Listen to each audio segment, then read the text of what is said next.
ഹൈദരാബാദിൽ നടക്കുന്ന ആഗോള ആത്മീയ മഹോത്സവത്തിന്റെ രണ്ടാം ദിനമായ ഇന്ന് രാഷ്ട്രപതി ദ്രൗപദി മുർമു പങ്കെടുക്കും. കൻഹ ശാന്തിവനത്തിൽ സംഘടിപ്പിച്ചിട്ടുള്ള ആത്മീയ മഹോത്സവം ഞായറാഴ്ച സമാപിക്കും.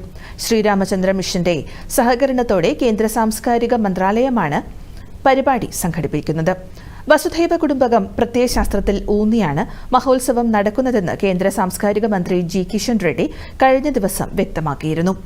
Inner peace to world peace എന്നതാണ് ആഗോള ആത്മീയ മഹോത്സവത്തിന്റെ മുഖ്യപ്രമേയം.